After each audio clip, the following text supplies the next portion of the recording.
Hello everybody and welcome back to another episode of Final Fantasy 13. So we got a really touching kind of couple of cutscenes. We're just improving some of our equipment here, so the connoisseur catalog, and we're getting wind whistle scarves and all that good stuff. Upgrading to Aurora Scarves, and the Aurora Scarves being upgraded. So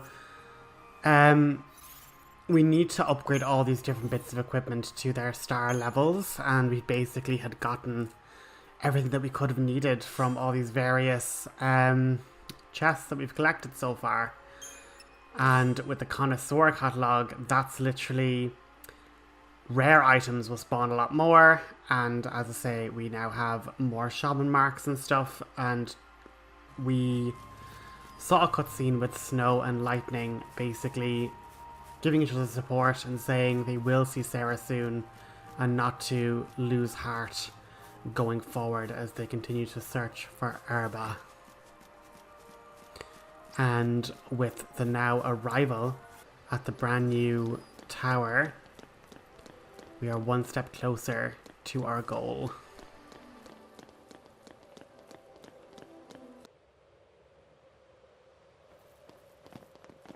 We get through there, and we'll be in Oerba. You're almost home. Yep.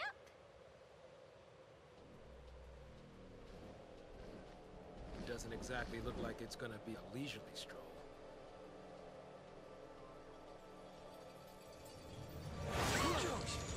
Fal Cie! Oh, so we just head through this Fal Cie's lair to get to Oerba, right? What's another Fal Cie at this point, huh?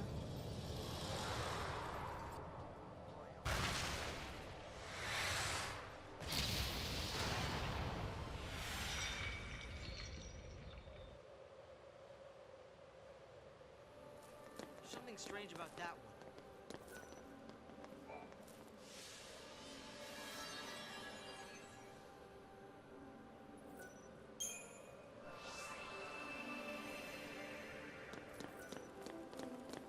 So we have to now go into a Fal Cie's lair. That should be super duper fun. The biomes in Pulse are a bit wild, considering we literally just finished up in like a little cavey, sunlethy waterscape kind of thing, and now we're in like arid kind of, you know, the Rocky Mountains, Grand Canyon kind of vibes. But we have new monsters to fight, so that's exciting. And always is the danger with your Ravengers when they heal from certain elements. It's like when you don't have your Libra on, they could just throw absolutely anything at these monsters, and they're probably going to regenerate rather, some more HP. And we can see here he's after imposing imperil, so that is not a good sign. He more than likely has the ability to, produce lightning. That's not a good sign. And again, applying more and more debuffs, but we're getting rid of them with Asuna, which is good. And then back to our offense, I suppose. But I really do hope you guys are enjoying the series so far. We are after booking along the Pulse adventures. And this, I suppose, is really the longest chapter because it's so kind of open-ended. We're not kind of funneled through running straight ahead to cutscenes and cutscenes. And here we have another brand new enemy. These kind of two-headed flying creatures. You'll remember we fought a lightning-based version of this on the Palamecia when we finally all reunited with Vanille and Saz from our rescue attempt. But these are obviously the more natural, not cybernetically enhanced versions. And yeah, once again, I keep saying it, but just because you're at like max stats does not mean these fights are going to be really easy peasy and you like never have to switch over to medic. You know, you will have to just get through, But like, having said that, we're doing so much damage at the same time. Like lightning with bravery, with, you know, lightning modifiers to our attacks is doing such good damage. With a quick stagger, it's all over. That's how it's done. And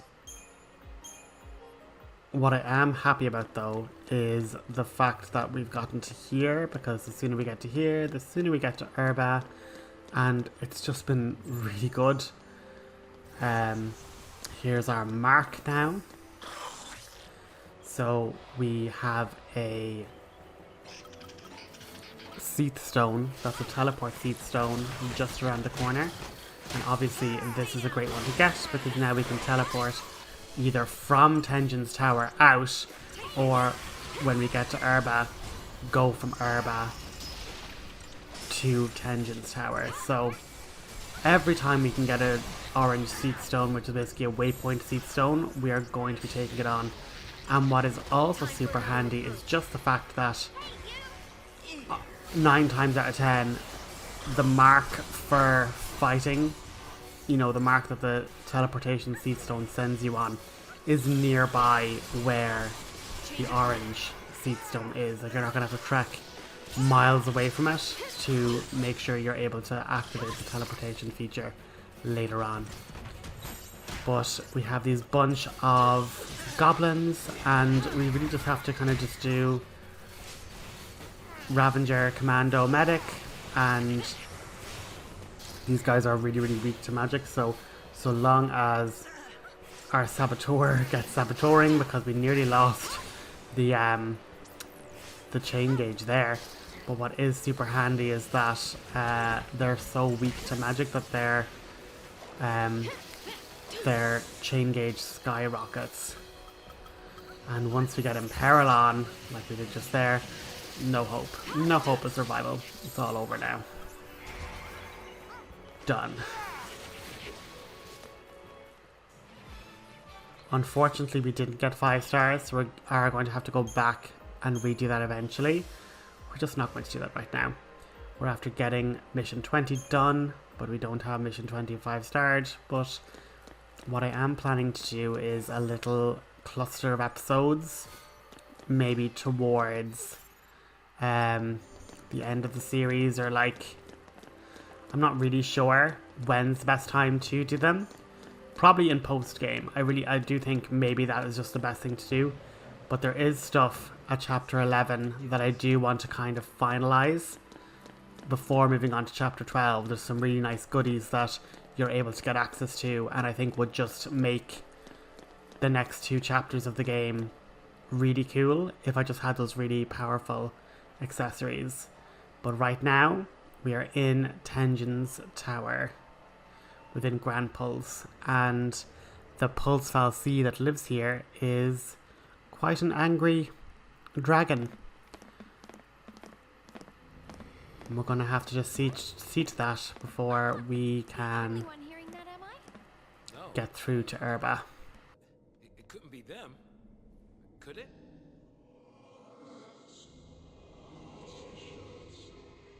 I don't know. It's weird. Like voices in my head. I hear it. Your presence here draws the tyrant's gaze. Leave this place at once. We can't leave. This is the only way for us to get through. Please, help us.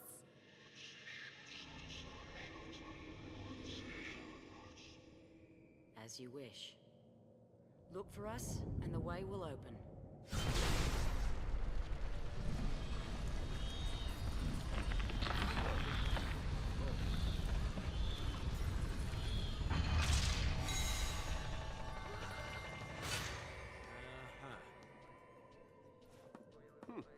That was easy enough. You never know. Could be a trap. Could be. Don't see no stairs though, do you? Nope. This is our ride. Bumpy or not.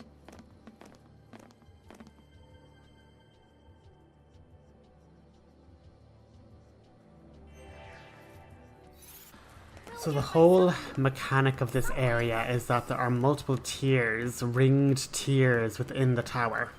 and you're able to go up a certain amount, you're going to have to beat the trials on those particular floors, and then once you do, the kind of like a Rubik's Cube, the tower reshapes itself, and we're able to then move the elevator higher and higher up.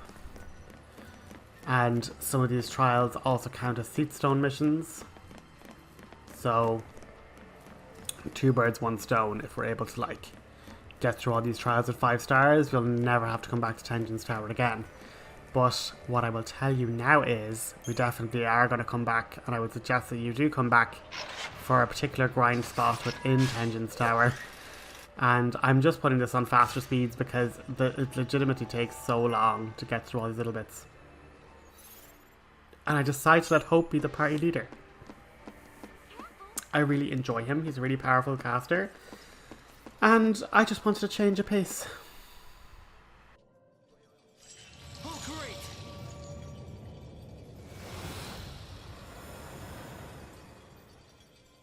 What's this thing want?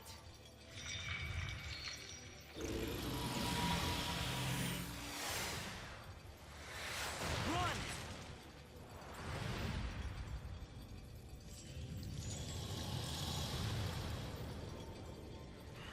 And what I think is pretty cool is I'm 98% sure, because Hope's the leader, he got those lines. I amn't 100% certain. I'll put a little annotation in afterwards maybe. But I wonder if Lightning was in fact the leader. Would the cutscene play differently? I'll have to check that out. But basically, mission 21, we just had mission 20 outside the tower. Mission 21, go find this other creature in the tower. It stole my sword.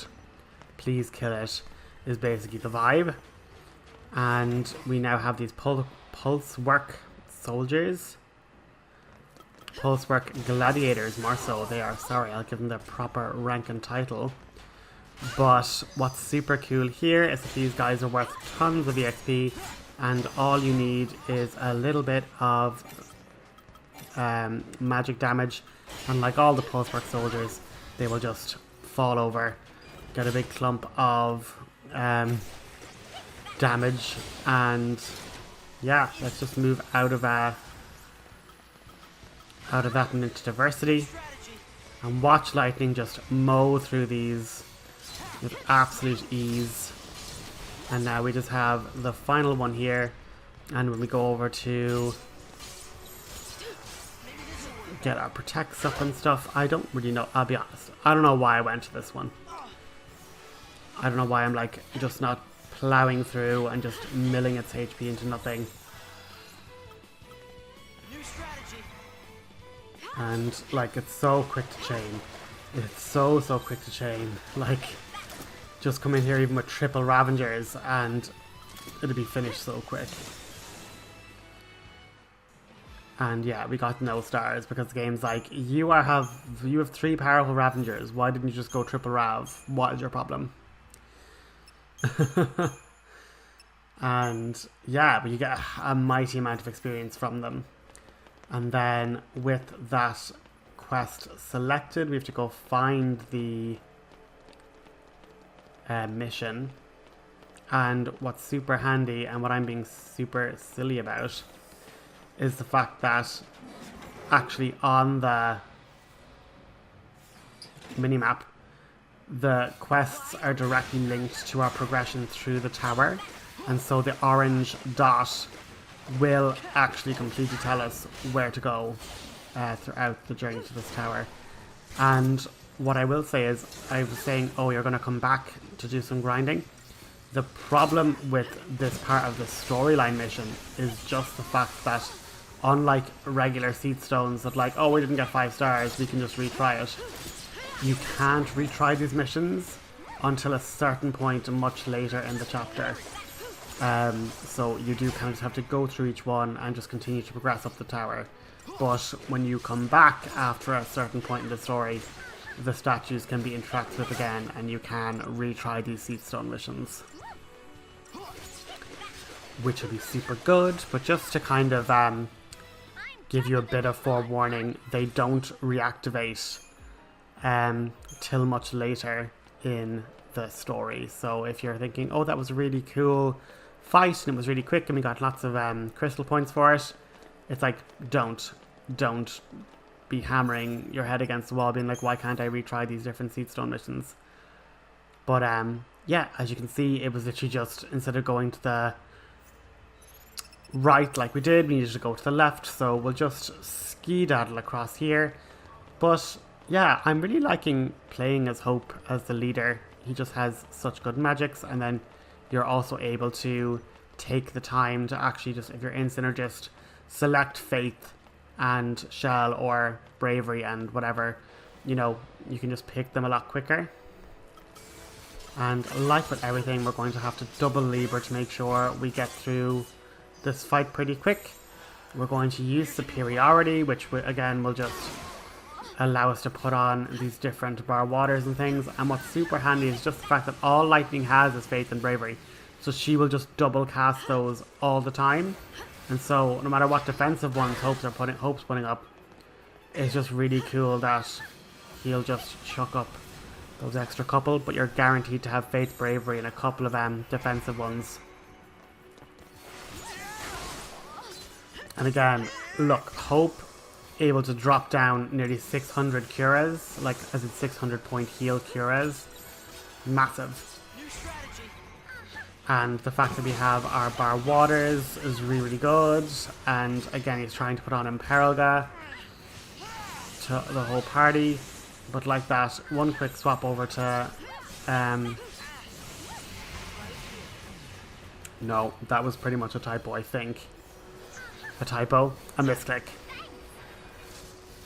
Should have really gone just to medic, gotten rid of her Imperilga. Like, I'm just taking too long. The momentum's way too short. And again, not just going straight for the triple Rav just to get into stagger at this point. So yeah, that definitely isn't a 5-star, and I could, looking back on it even now, I can tell, okay, yeah, just be way more aggressive in your tempo, and that's an easy 5-star. Don't know why we just took it so long. But mission complete. Speed Sash as a reward. Useful accessory. And the stone guy has a sword back. And that's basically all we're going to do all across this tower. Pick a statue, fight a mission, get its sword, get further along in the tower.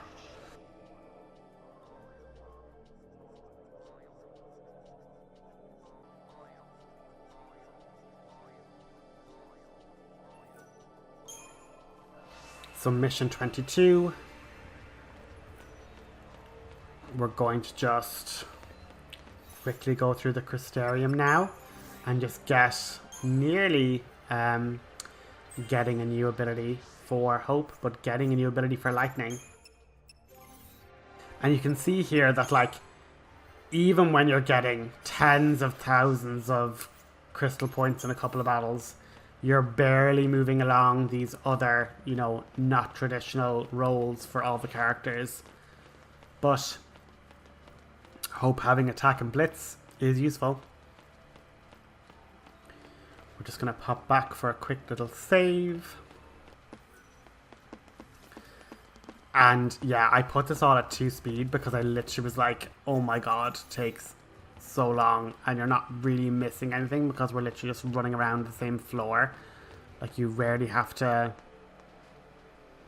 move floors.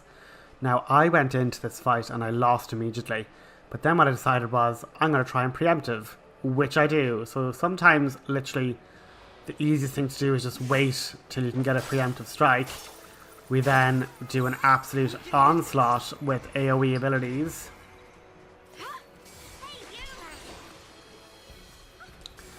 And with that, we now have everything staggered, and now it's launched, and now it has D-Shell, and we're really just going to keep it, and this is where actually Ruin will actually keep it in the air. So what Lightning was doing there, keeps enemies in the air way longer than if she was like attack, attack, attack, attack. Purely because the rune is so staggered that by the time it finishes, your other commando character, if there was two, would be attacking up in the air, or your Ravengers will have regained their momentum and are casting spells while you're falling. But realistically, that's just what this tower is. It's rinse and repeat. Mission, fight the mark, move further up the tower, you know? And now with number 23, natural defenses. Once again, at least for these first couple, you pick one up and they're all on the second tier. So there's no even moving to a different tier to find them or anything like that. They're really quick turnarounds to do. But we are now at like the 20-minute mark. So we're going to fight this mark and finish up the episode. And I'll chat to you guys more. I'm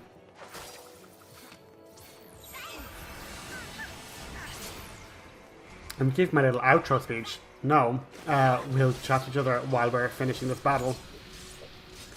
Preemptive strike with getting hope and bravery. Bravery and faith, rather. Hope, faith, and charity. Oh God almighty, what am I saying? We did, thanks to the preemptive strike, get 2 5 stars on these 2 missions, so we never have to try them again, thankfully. Warrior wristband, really useful. And now there's basically a cutscene where they put out the fire, they do all this really cool, like, magic sword. Activate.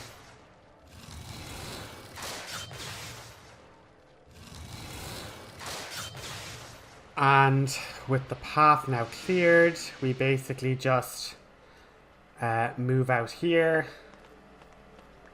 The Fal Cie gets annoyed. And after this cutscene, we're going to end it. And we'll continue our climb of the tower next episode. Thanks for watching. Hope you've enjoyed. And leave a comment with what you think. Talk to you soon. Bye-bye.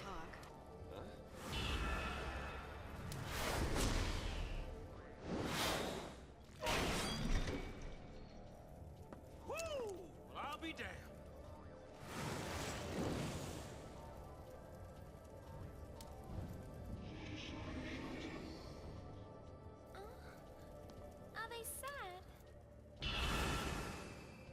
Well, I guess the way is open now.